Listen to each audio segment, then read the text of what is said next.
terima kasih dan selamat malam kita ucapkan kepada pemirsa TVRI dimanapun Anda berada di seluruh penjuru Nusantara. Injih matur sembah nuwun sugeng dalu sugeng pepanggihan para pamriksa wonten pundi papan. Salam sehat dan salam budaya, lestari budayaku. Pada malam hari ini bahagia sekali keluarga besar Pendopo Kang Tejo menjumpai dan menyapa pemirsa di program acara Indonesia Bicara. Selamat malam dulur-dulur semuanya. Jangan lupa untuk selalu protokol kesehatan biar Indonesia sehat, Indonesia kuat. Amin Allahumma amin. Mas, kadosipun kok tamune istimewa lho. Sinten ta menika? Loh, dia aja belum tahu toh. Lah dereng mangertos. Kita bahagia banget dan bangga banget pada malam hari ini karena Pendopo Kang Tejo kehadiran tamu-tamu istimewa. Tapi ada yang sudah punya kewajiban untuk menyapa beliau. Sinten? Oh, di sana ada rekan kita, teman kita yang ganteng walaupun tertutup masker. Tadi tak pinjemi belangkon itu nggak muat di kepalanya, jadi nggak jadi pakai belangkon. Ada saudara kita Mas Rahmat Idris. Iya. Persilakan saudaraku. Sumangga. Terima kasih, boleh tepuk tangan untuk Kang Tejo dan teman-teman. Selalu seru kalau ada musik-musik dari beliau. Halo, selamat malam saudara. Setahun lebih sudah kita hidup dan berjibaku dengan pandemi COVID-19. Kini seiring dengan program vaksinasi yang telah bergulir di berbagai lini, besar harapan, terbersit juga keinginan gitu agar segera kita melihat ufuk meredanya pandemi COVID-19 ini. Seiring itu pula saudara seluruh pemangku kepentingan di lintas sektor mulai merapatkan barisan untuk bersama-sama transisi menuju ke pemulihan ekonomi nasional yang sempat tergerus akibat pandemi COVID-19 ini. Nah, kalau bicara stakeholder atau pemangku kepentingan, salah satunya adalah lembaga penyiaran publik seperti TVRI, ataupun juga swasta, dan juga komunitas dan lain sebagainya.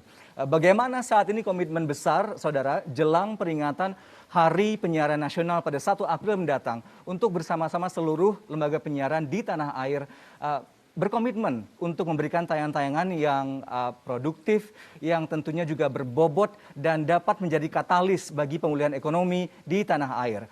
Nah, saudara, penyiaran sebagai pendorong kebangkitan ekonomi, itulah bahasan kita di Indonesia Bicara edisi kali ini. Saya Rahmat Idris bersama Anda selama kurang lebih 1 jam ke depan.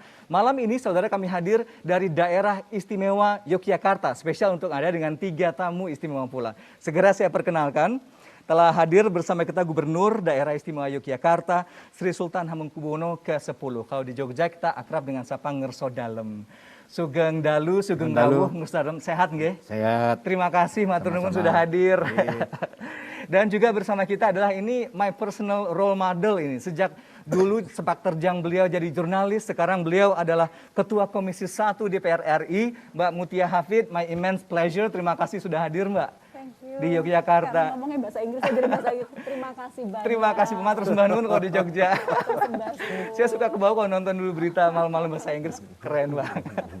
Oke, di ujung meja diskusi bersama kita adalah Wakil Ketua Komisi Penyiaran Indonesia KPI Pusat, Bapak Mulyo Hadi Purnomo. Pak Mul, terima kasih sudah hadir di Jogja, Pak. Terima kasih juga sudah diundang dan ikut. Sehat ya, Pak? Alhamdulillah. Sudah sehat. Lengkap vaksinnya? Ya, kalau 2 beliau memang istimewa, saya biasa saja.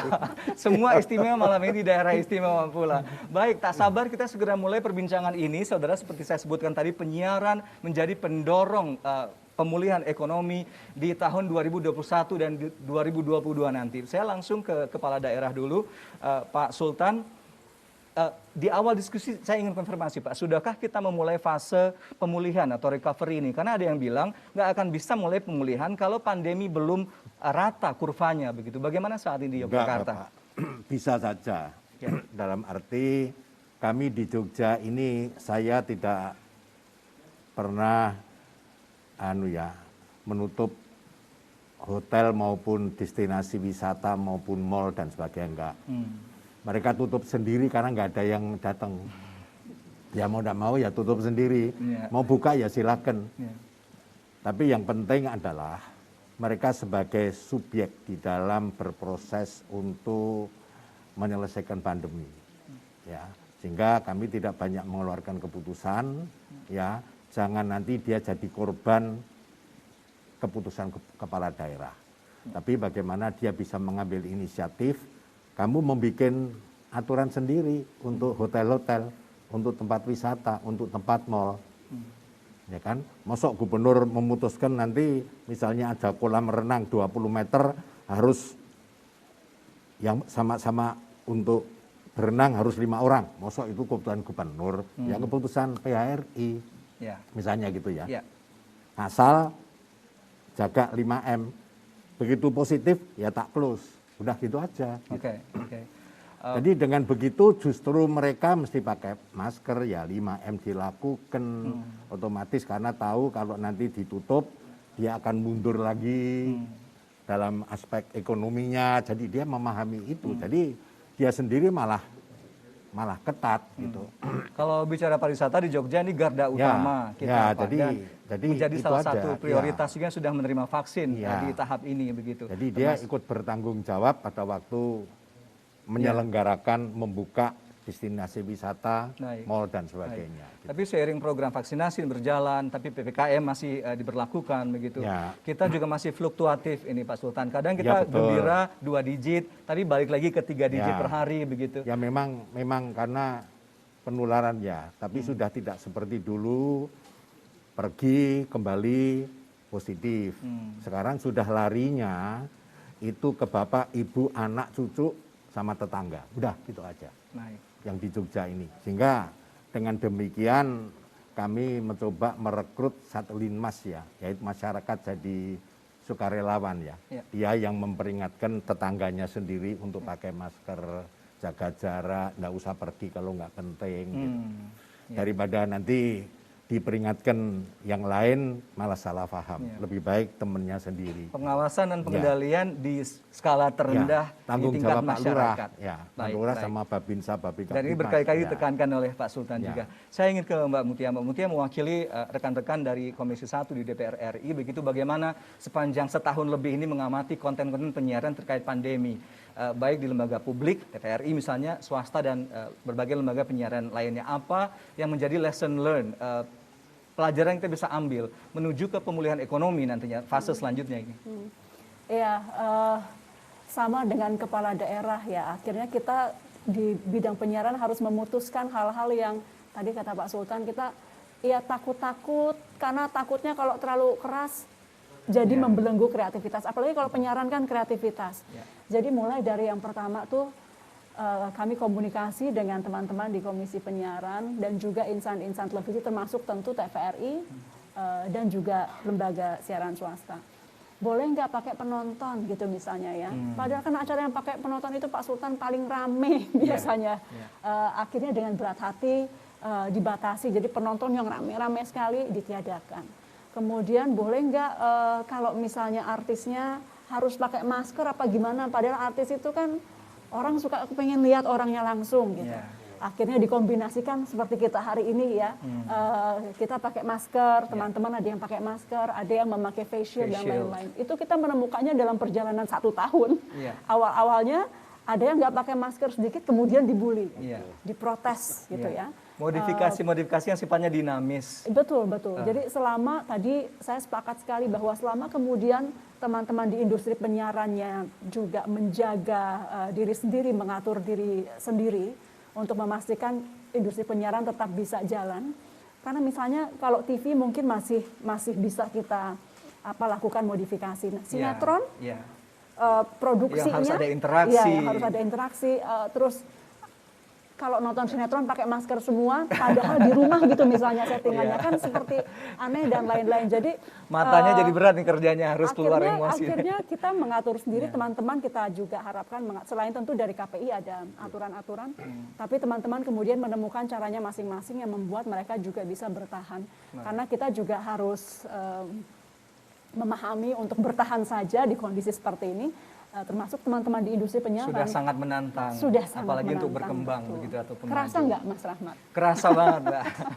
On personal and professional level begitu ya. Saya ke Pak Mul. Pak Mul dari KPI sendiri, adakah termaktub aturan-aturan khusus yang kemudian harus dipatuhi menjadi koridor dan panduan bagi lembaga penyiaran beroperasi, Pak?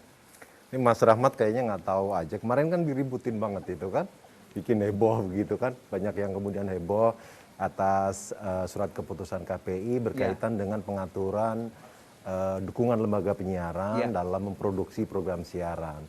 Kami memang menekankan karena sebetulnya kan esensi dari yang di surat keputusan itu tidak semata untuk menjaga lingkungan produksi di stasiun televisi itu dan juga radio agar tidak kemudian menjadi klaster. Juga sebetulnya kan kami ingin ini menjadi sebuah contoh yang baik bagi masyarakat. Karena mereka kan artis-artis itu followernya banyak. Kalau saya pakai masker, follower saya jutaan, mudah-mudahan setidaknya lah. Kalau itu 3 juta ya 1 juta itu sudah sangat bagus untuk kemudian bisa meniru itu. Tetapi memang di dalam perkembangannya ke belakang itu mereka mengatakan kan kalau Deddy Corbuzier mengatakan ngap-ngapan begitu kan untuk selama 1 jam begitu terus pakai masker. Saya tadi opening sudah penuh embun di sini Pak. Dan moga-moga saya hafal namanya yang saya pikir tadi itu dan alhamdulillah tereksekusi dengan baik begitu. Tapi ini tantangan-tantangan teknis yang hanya kita rasakan saat pekerjaan itu dilakukan begitu Pak. Iya, dan kemarin kan sempat ada komplain seperti yang disampaikan oleh Bu Mutia kan. KPI sudah nggak fair, nggak adil karena yang talk show, yang pembaca berita itu harus pakai masker, sementara yang sinetron, yang pelukan, yang ada adegan-adegan sangat berdekatan itu kemudian ya susah juga seperti yang disampaikan oleh Bu Mutia gitu kan. Orang bermain acting itu ekspresi muka sangat diperlukan, tidak hanya suara. Ini kan bukan sandiwara radio. Yang dulu kita membayangkan Brahma Kumbarok tinggi besar begitu, nggak taunya orangnya kan kurus begitu. Nah itu berbeda dengan apa yang kalau kita lihat di televisi.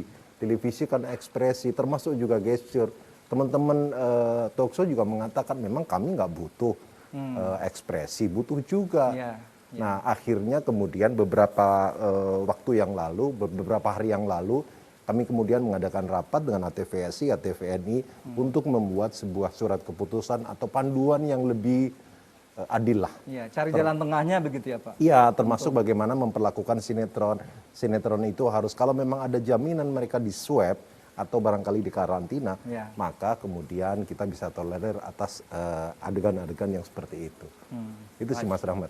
Baik, saya kembali ke Pak Sultan lagi. Pak Sultan, di 2019 pertumbuhan ekonomi kita hampir 7% Pak di DIY, melebihi rata nasional. Di 2020 kontraksinya lumayan dahsyat, gitu, hampir.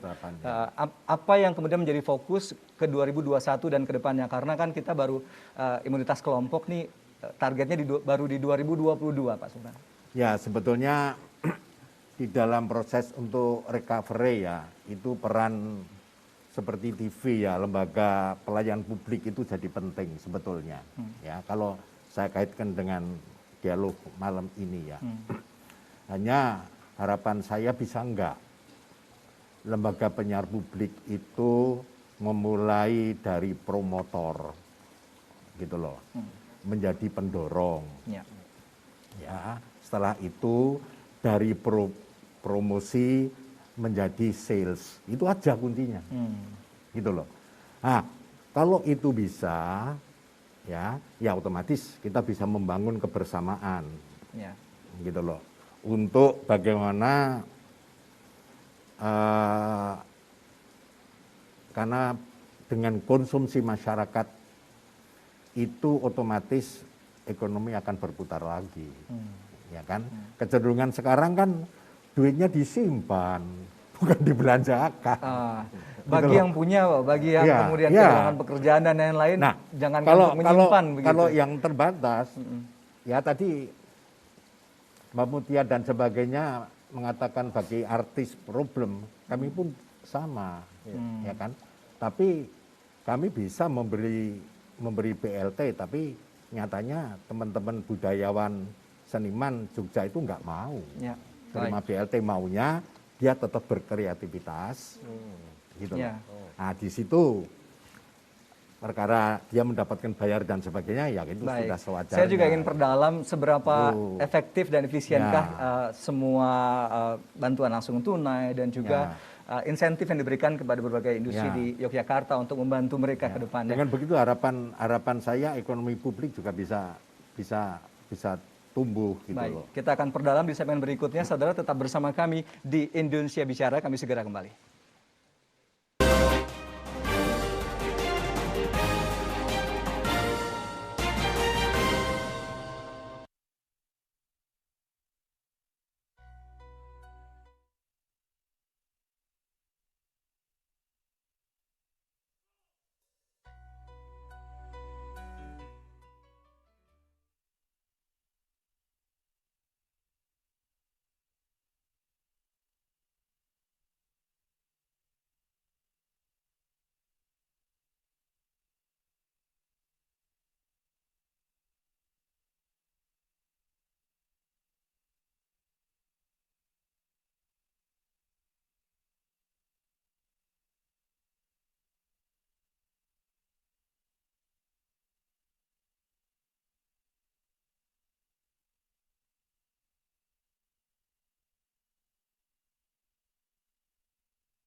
Selamat malam Indonesia. Kita nyanyi lagi monggo.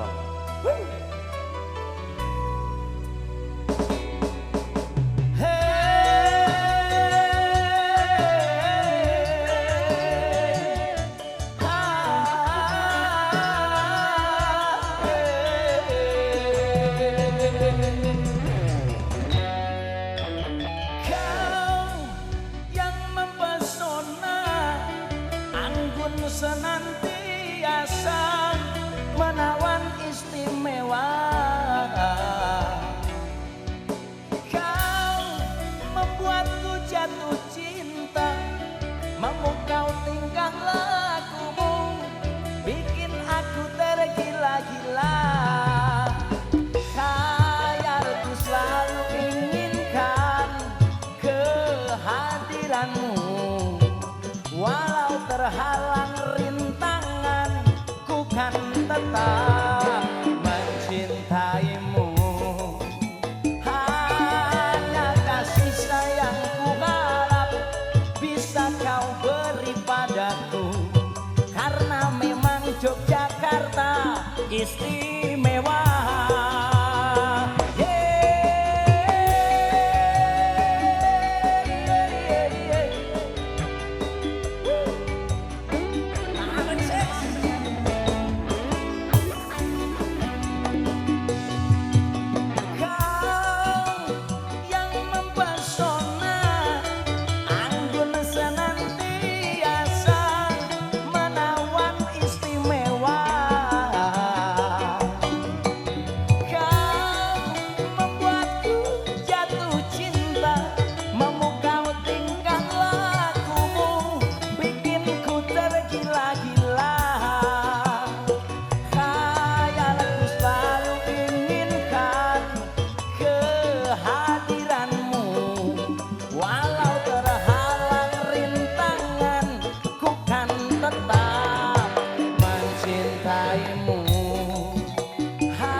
Kau beri padaku, memang Yogyakarta hey, istimewa. Khayalku selalu inginkan kehadiranmu, walau sejuta rintangan ku kan tetap mencintaimu. Hanya kasih sayangku bisa kau beri padaku, memang Yogyakarta asik boy istimewa.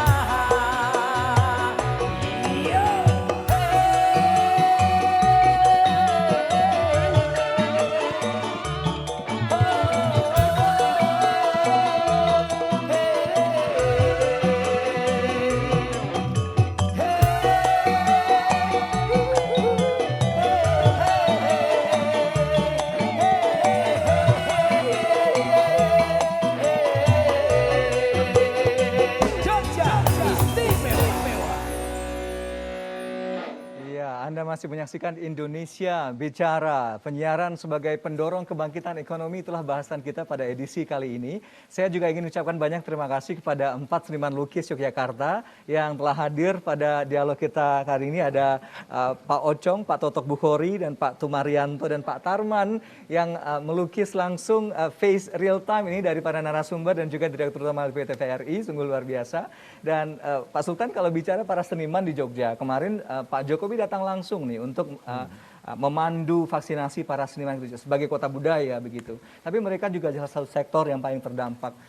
Seniman panggung katakanlah yang tak lagi manggung, mereka harus beralih ke sektor home industry. Banyak orang yang kemudian kehilangan pekerjaan. Apa yang menjadi fokus kita untuk orang-orang kalangan masyarakat kita seperti ini, Pak Sultan, yang menjadi bagian penting dari pemulihan ekonomi kita? Ya, kami membantu mereka.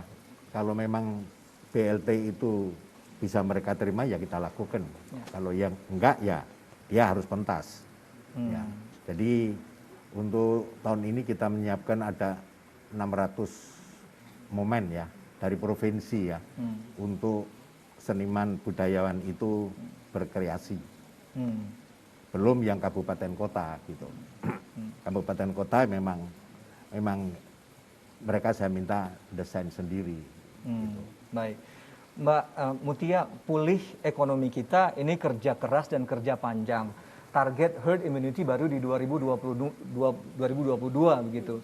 Dan kita juga khusus lembaga penyiaran menghindari disinformasi, misinformasi sehingga yang sampai ke publik itu jelas begitu. Apa yang seharusnya difokus dari lembaga penyiaran ini agar di masa transisi menuju pemulihan kita dapat memberikan informasi konten-konten yang memang sasarannya tepat begitu bagi masyarakat. Salah satu cara melawan pandemi, dan ini berdasar kepada pandemi-pandemi yang sebelumnya terjadi di dunia ya, 100 tahun lalu begitu ya. Tidak hanya masalah isolasi. Kalau isolasi dulu orang tuh belum pakai pesawat, sudah terisolasi dengan sendirinya gitu ya. Atau kalau ada pun masih sangat mahal. Tapi korbannya besar juga gitu. Justru salah satu yang menjadi kunci bukan isolasi, tapi informasi. Jadi bagaimana informasi bisa betul-betul dimanfaatkan untuk kita sama-sama melawan pandemi ini. Misalnya di awal, kalau saja kita mengenal COVID, seperti kita tahu COVID ini sekarang, 1 tahun lalu, mungkin berbeda. Tapi karena kita waktu itu belum mengetahui ini barang apa dan lain-lain, sehingga kita belum secermat sekarang dalam menghadapinya. Dan itu adalah informasi. Jadi informasi kita membutuhkan 1 tahun untuk kemudian mendapatkan informasi dan mendiseminasikannya. Nah itu yang menjadi peran lembaga penyiaran yang sangat penting. Bagaimana mendiseminasi cara-cara penanganan COVID yang baik.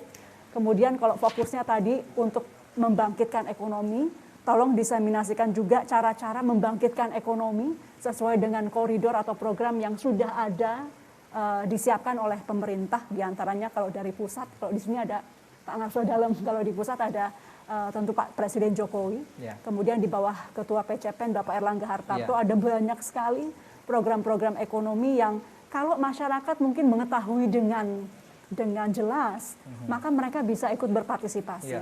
Termotivasi juga, bukan sebaliknya. Apalagi kita menggantungkan diri amat besar kepada UMKM dalam rangka menghadapi pandemi COVID ini. Dan itu memerlukan partisipasi publik yang luar biasa. Jadi masyarakat harus diajarkan bagaimana caranya mereka untuk bisa ikut UMKM. Syaratnya apa, kemana, dan sebagainya. Termasuk ada program BLT, ada program-program insentif lainnya yang luar biasa, yang kalau masyarakat nggak tahu, mereka tidak menagih itu. Jadi itu yang harus terus-terusan disosialisasikan. Dan menurut saya lembaga penyiaran publik TVRI sudah melakukan dengan baik, tapi bolehlah lebih gencar lagi nanti melakukan program-program diseminasi terkait itu. Ruang-ruang lebih baikan ke depannya selalu terbuka, selalu ada. Baik. Pak Mul, saat ini dari KPI sendiri dukungan apa yang diberikan kepada lembaga penyiaran? Khususnya kita bicara ini kan momentum Pak, menjelang Hari Penyiaran Nasional 1 April nanti begitu. Kita kan nggak mau hanya seremoni dan selebrasi begitu, tapi ada substansinya juga. Kami sih ingin, memang kemarin dalam beberapa kali rapat dengan teman-teman lembaga penyiaran, dengan industri, mereka berharap ada pengutamaan untuk pemberian vaksin gitu ya. Karena kalau teman-teman jurnalis itu sudah, tapi untuk teman-teman industri belum. Dan kemarin Parekraf tampaknya lebih mengutamakan teman-teman artisnya.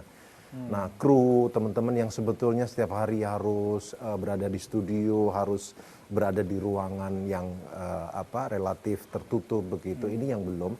Dan kemarin memang berharap dari Satgas janji akan segera untuk mengupayakan agar teman-teman media televisi itu juga diperhatikan untuk bisa segera dapat vaksin gitu. Karena kerumunan yang ada di industri televisi itu kan ribuan dalam setiap hari. Meskipun sudah diberlakukan protokol yang sangat ketat, tetap saja ada beberapa yang informasi yang sampai di kami itu yang terkena COVID. Yang kedua, memang kami berharap mereka, ini kan masyarakat di Indonesia kan berharap gitu ya, mendapatkan hiburan, mendapatkan informasi, terutama hiburan gitu ya. Nah, makanya kami sangat berharap misalnya dalam konteks produksi sinetron jangan sampai terganggu. Bayangkan kalau pemeran utamanya kena COVID, Ya. Kan cerita terus mau dibawa kemana coba, gitu kan? Jadi itu cerita berhenti, padahal semua sudah menunggu di depan televisi. Spin off pemeran pembantu begitu ya Pak. Nah, kalau dipindah pihak peran pembantu nanti ceritanya juga bisa jadi menjadi tidak menarik gitu kan. Apakah kemudian vaksinasi katakanlah untuk pelaku media dan juga wartawan jurnalis begitu sifatnya mandatori atau optional nantinya, karena ini berkaitan dengan kepentingan publik juga kan Pak. Saya boleh ikut atau tidak begitu. Kalau kami sih sebetulnya apakah itu mandatory apa opsional, memang kalau kami sih berharap itu semua, karena memang kalau kami sih begini ya, menekankan kalau dari dulu sebelum kemudian vaksinasi itu dilakukan, kami meminta kepada seluruh lembaga penyiaran untuk tidak pernah menganggap vaksin itu sebagai sesuatu yang negatif, karena pernah ada kan yang masuk ke kami lalu kemudian ada informasi bahwa begini begitu, kami langsung sampaikan bahwa jangan sampai ada informasi pemberitaan yang mengatakan bahwa vaksin itu memiliki dampak bla bla bla begitu, kecuali ya yang informasi yang negatif. Misinformasi dan disinformasi ya, yang saya sebut tadi itu. ya. Lalu kemudian saya jadi lupa kan Mas. Ini jadi tegang begini. Terkait dengan vaksin. Baik.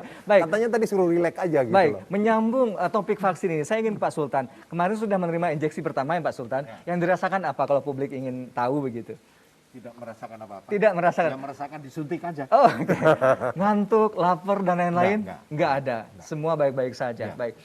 Tapi tak bisa dinafikan Pak Sultan, masih ada keengganan, ketakutan dari masyarakat untuk divaksin begitu. Apa sih yang kita bisa sampaikan mungkin dari kepala daerah sebetulnya agar nggak ini perlu bisa khawatir. di-eliminir? Ya, meyakini saja bahwa kita ini harus punya imunitas, kita punya kemampuan untuk menolak segala penyakit, ya. Untuk itu salah satu vaksin untuk menumbuhkan kekebalan. Oke. Jadi jangan berasumsi terlalu banyak mendengar orang-orang lain yang tidak jelas, ya. Pemerintah ini berupaya secara sungguh-sungguh untuk bisa mendapatkan vaksin, ya. Dengan harapan seluruh warga masyarakat itu merasa nyaman, sehat setelah divaksin. Sehingga harapannya pandemi corona itu menurun. Ya. Tapi juga bukan berarti setelah divaksin tidak boleh pakai masker. Itu hanya menumbuhkan imunitas gitu. Tapi paling sedikit jaminan untuk sehat itu muncul ada pada diri seseorang yang divaksin. Jadi harapan saya, marilah kita sama-sama untuk mendatangi tempat-tempat untuk melakukan vaksinasi tanpa prasangka-prasangka yang sebetulnya tidak perlu difikirkan lebih jauh. Percaya pada kebijakan yang telah ada. Tetap 3M, 5M ya. Oh iya, Sinun ya. 3M, 5M itu tetap Wajib. harus sampai kapan. Meskipun sudah divaksin. Oh ya. iya. Ya, baik. Kita akan lanjut lagi perbincangan Bapak Ibu semua di segmen selanjutnya di Indonesia Bicara. Saudara jangan kemana-mana. Kami segera kembali.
Ya, terima kasih Anda kembali bersama kami di Indonesia Bicara. Kita masih hadir dari daerah istimewa Yogyakarta, saudara, dengan tema penyiaran sebagai pendorong kebangkitan ekonomi. Saya langsung ke Pak Mul lagi dari KPI.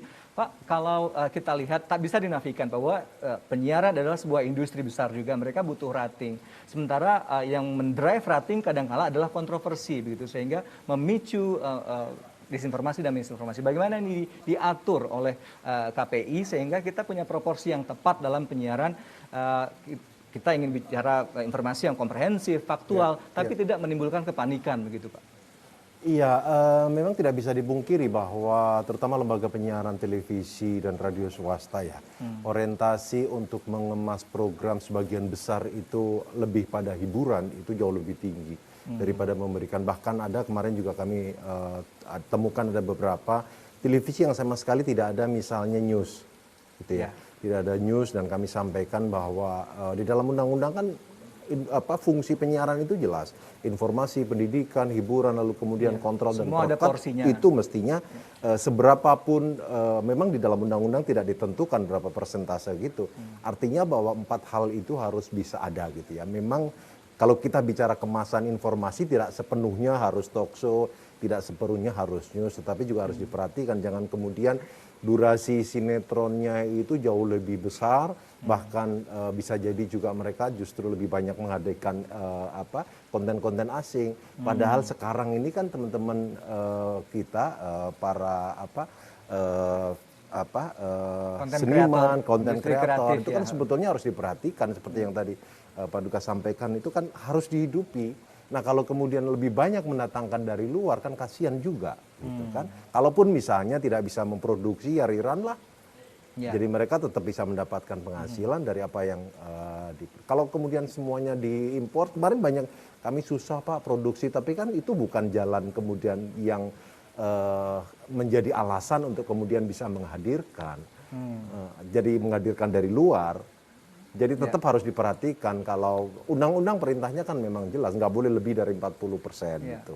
Ya, karena juga mendrive produksi konten lokal juga membuka lapangan pekerjaan kan Pak. Ya, yang menjadi betul. Sekarang pertanyaan besar begitu banyak orang kehilangan pekerjaan, jangankan untuk mendapat pekerjaan baru begitu. Mempertahankan pekerjaan sudah menjadi perjuangan tersendiri. Maka itu kan sebetulnya kami berharap di tengah kesulitan untuk memproduksi program-program di lapangan atau mungkin di studio, teman-teman lembaga penyiaran sebetulnya kan bisa mengangkat apa yang ada misalnya yang di YouTube, lalu kemudian mereka ada contoh-contoh yang sebetulnya lebih menginspiratif kegiatan dari rumah yang bisa menghasilkan, dan itu bisa menjadi sebuah contoh yang bagus untuk masyarakat semua. Mudah-mudahan itu kemudian bisa ditiru dari rumah, bisa memproduksi dan sekaligus juga mempublikkan. Meskipun sebetulnya subscribernya banyak, tapi nggak ada salahnya. Kalau televisi itu kan disiarkan, apalagi TVRI kan, disiarkan di seluruh Indonesia gitu kan. Orang semakin banyak yang lihat. Mbak Mutia menyambung yang tadi disampaikan oleh Pak Mul bahwa kita bicara sekarang job creation, salah satunya yang juga diucapkan termaktub di Undang-Undang Cipta Kerja begitu. Tapi tidakkah ini berbanding terbalik begitu dengan affordability, kemampuan daya beli masyarakat yang melemah selama pandemi begitu. Bagaimana ini bisa dicari titik seimbangnya begitu, Mbak Mutia? Ada beberapa industri yang justru booming ya.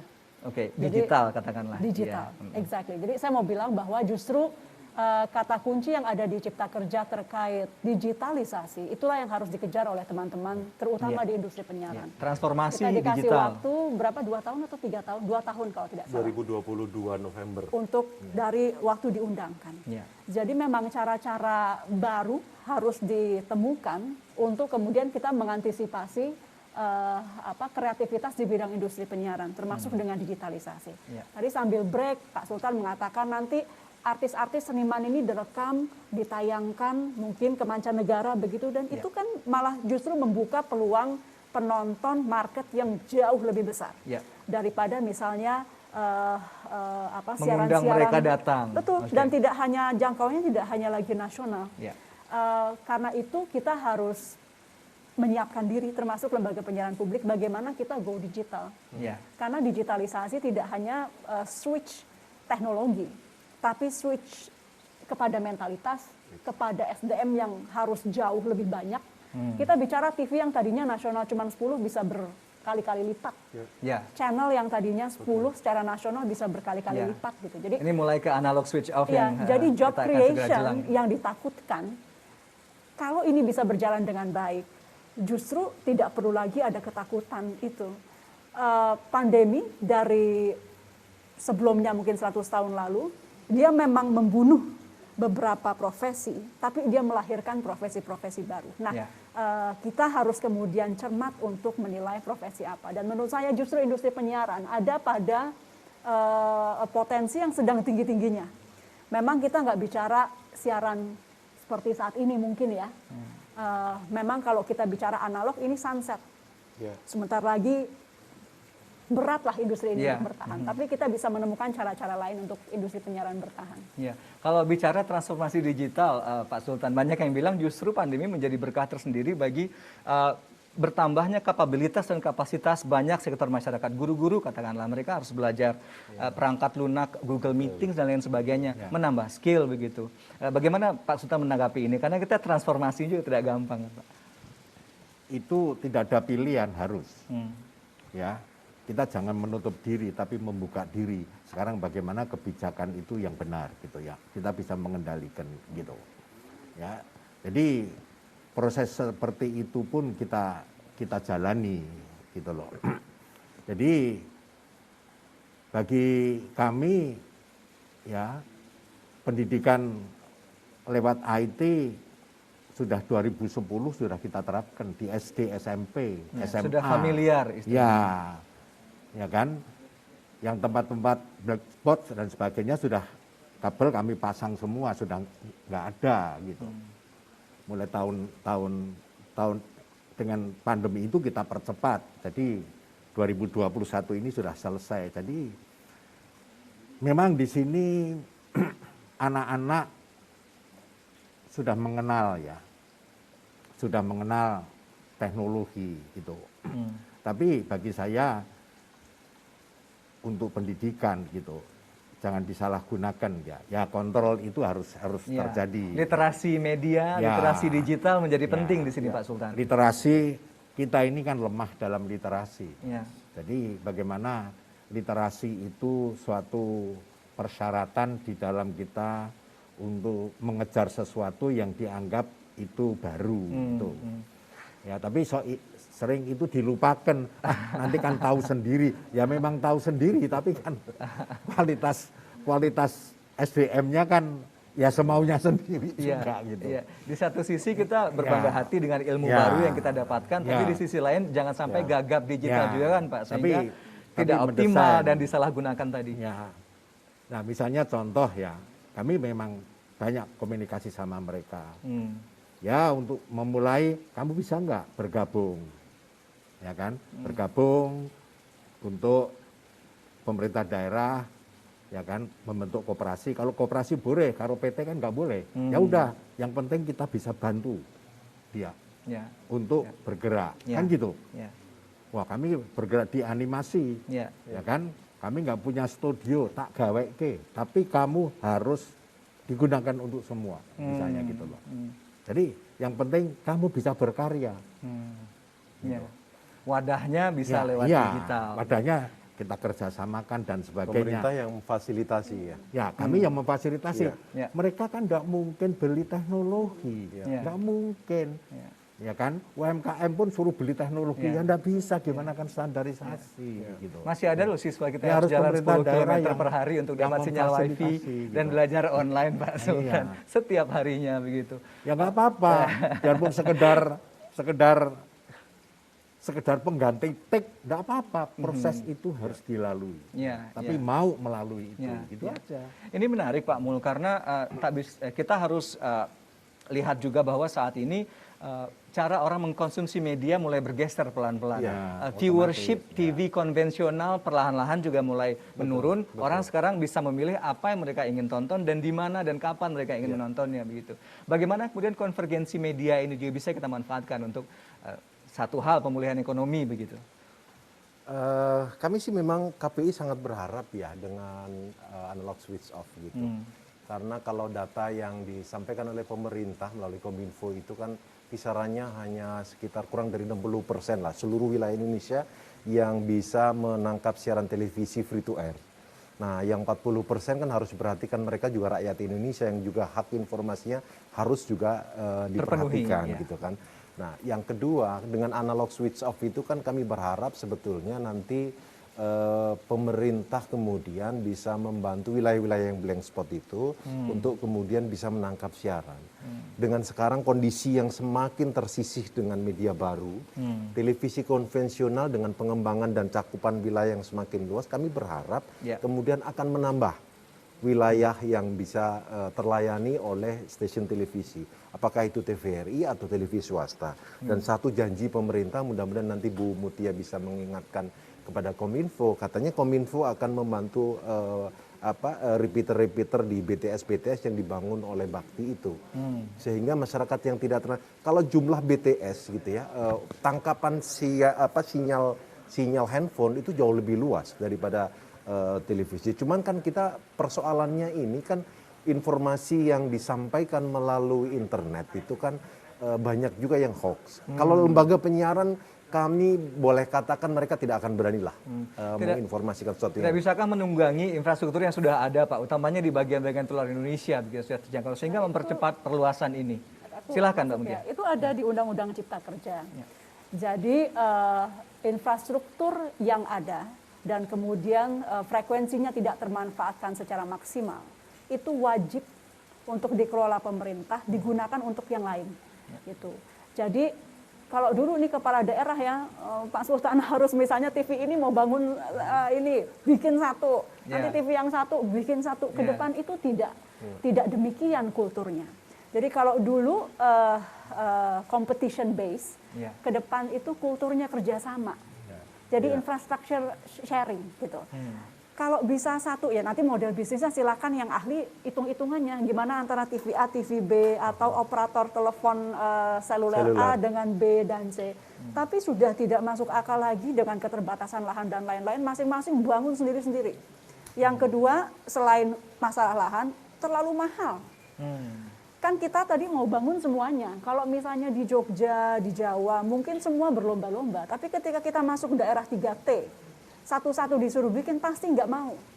Tapi ketika dibangun, kemudian cost-nya di-sharing, bisa dipakai bersama, nah itu kan juga jadi berbeda. Nah ini cara-cara kita mengejar ketertinggalan. Tadi selain literasi digital, yang amat penting saya sepakat, infrastrukturnya juga belum full. Jadi hak asasinya belum sama. Dari anak-anak muda, masyarakat, dari Sabang sampai Merauke itu belum sama, karena akses digitalnya itu belum 100%.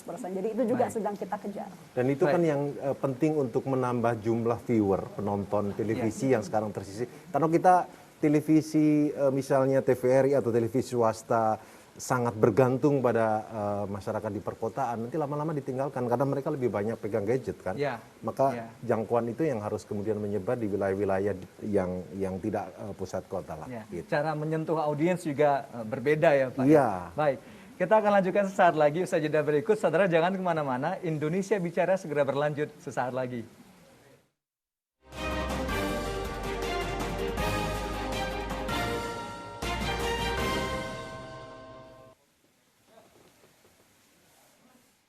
Ya, terima kasih Anda kembali bersama kami di Indonesia Bicara. Saudara, masih kita bahas tema penyiaran sebagai pendorong kebangkitan ekonomi. Kami masih hadir untuk Anda dari daerah istimewa Yogyakarta. Dan juga bersama persembahan dari Kang Dimas Tejo dan teman-teman yang menambah nuansa tradisi di dialog kita hari ini. Mbak Mutia, saya ingin lanjut sedikit Mbak. Tadi mungkin termaktub juga. Teman-teman ingin nanya, mewakili TVRI juga dan lembaga penyiaran. Saat ini kabarnya RUU penyiaran revisinya seperti apa sih Mbak? PR di DPR.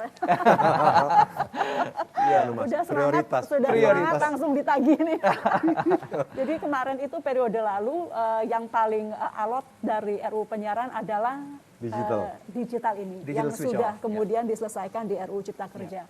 Jadi di Undang-Undang Cipta Kerja sudah jadi undang-undang. Jadi nanti RUU penyiarannya mudah-mudahan bisa lebih cepat karena nanti tinggal mengatur konten seperti apa sih, lembaga penyiaran publik seperti apa sih tugasnya, teman-teman KPI seperti apa sih tugasnya, dan perizinan seperti apa sih. Jadi lebih ke ranah konten, lebih banyak ke kontennya gitu. Jadi mudah-mudahan bisa cepat. Kita sekarang di Komisi 1 sedang mengejar deadline RUU perlindungan data pribadi.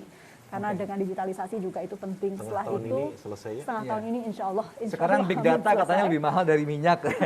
Jadi itu dulu, Iya. baru setelah itu kita masuk ke RUU penyiaran. Baik, baik. Kalau Pak Sultan sendiri memandang penyiaran kita saat ini, Pak, apa sih yang terbersit yang menjadi harapan seorang kepala daerah yang harapannya bisa termanifestasi dalam program-program penyiaran saat ini, Pak? Ya sebetulnya kalau penyiaran khususnya publik ya itu otomatis saya kira sama ya. Itu bisa sebagai tempat informasi, tapi juga bisa menyatukan bangsa ini, Ya. kan gitu. Ya konten kan bisa didesain gitu. Ya. Ya. Tapi kalau untuk pandemi ini ya seperti yang saya katakan tadi, bagaimana KPI bisa nggak ambil inisiatif jadi promotor tadi itu, Ya. hubungi Menteri Koperasi UMKM, Ya. hubungi Pak Luhut, hubungi Kadin, organisasi swasta, Ya. bisa nggak? Ya kan? Nah, di situ kan otomatis dari promotor kan mendorong, ya kan, untuk lari ke promosi dan sales pada produk-produk yang memang sudah disiapkan oleh pemerintah, paling sedikit ya, oleh pemerintah untuk bisa dipublish. Kami ini tahu, ya. Untuk 2021 kami tidak tahu BLT dan sebagainya itu yang nanti akan didesain untuk masyarakatnya itu apakah kami nggak tahu. Ya, ya. Baik, kita harus jeda lagi, Bapak-bapak dan Ibu. Kita akan lanjutkan sesaat lagi, saudara, di Indonesia Bicara. Oh, waktu kita sudah habis, mohon maaf. Saya ingin ucapkan Terlalu terima asik kasih. kali, Mas, ya? Ini Terlalu miss, asik itu ya. dan misinformasi dan disinformasi tadi, Pak. Kadang Q juga atau gestur bisa salah baca. Saya ucapkan terima kasih kepada seluruh narasumber, luar biasa ilmu yang kita dapatkan malam Selamat hari Hari ini. Penyiaran Nasional. Selamat Hari Penyiaran Nasional pada 1 April 2021 nanti. Saya ingin ucapkan terima kasih pada Gubernur DIY Sri Sultan Hamengkubuwono X dan Mbak Mutia Hafid, Ketua Komisi 1 DPR RI dan juga Wakil Ketua KPI Pusat, Bapak Mulyo Hadi Purnomo. Kita semua bersuka cita untuk menyambut bangkitnya ekonomi Indonesia pasca pandemi. Akhirnya saya Rahmat Idris pamit undur. Saudara, kita akan akhiri nanti dengan pemberian lukisan kepada narasumber oleh Direktur Utama TVRI, Bapak Iman Brotoseno. Saya Rahmat Idris pamit undur. Selamat malam, Kang Tejo, silakan. Terima kasih saudaraku. Matur nuwun pemirsa TVRI di seluruh penjuru Nusantara. Terima kasih kebersamaannya dan sampai berjumpa lagi di Indonesia Bicara berikutnya.